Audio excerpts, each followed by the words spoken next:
السلام علیکم. په دې ویډیو کې به موږ د پولو کوسټا او د ادسانیا په باره کې به خبرې وکړو چې تاسو شاید خبر یاست په دې سټرډې باندې د پولو کوسټا او د ادسانیا په منځ د دې دواړو ترمنځ مقابله ده.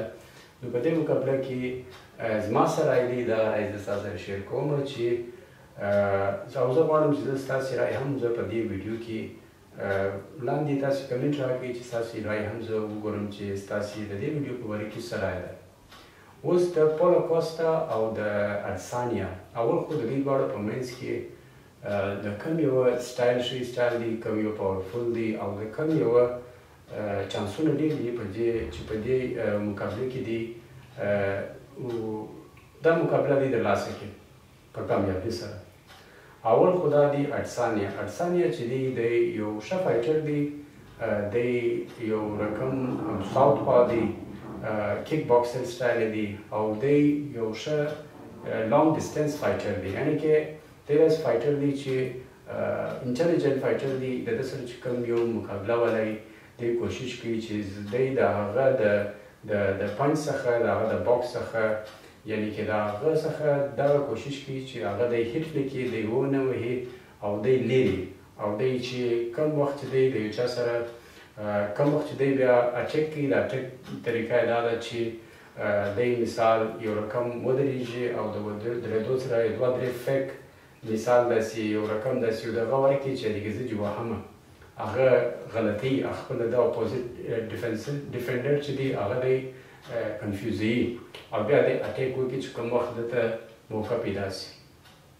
نو دا د ادسانیا یو ټریک دی او دا په دې وجه باندې دی ډېر مشهور شوی هم دی او ولې چې خلک دا فکر کوي چې دی د جان بون جانس او د انډرسن سیلوا د دې دواړو ځای نیسي.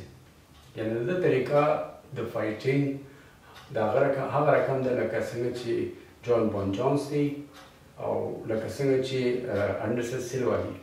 ولې دې دواړه چې دواړه لانګ رینج لري او په هر شیو سټایلش فایټران دي. نو ده ته هم خلکو په دې وجه د ده فینس ډېر سوله چې ده په هغه طریقه سره فایټ کوي.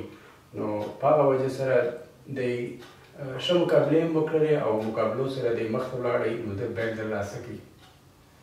او اوس چې دی اوس خبره کوو د پولو کوسټا په باره کې. پولو کوسټا چې دی یو برازیلین فایټر دی او دی چې دی ډېر سټرونګ دی، دی ډېر ښه مسلس لري او طاقتور دی.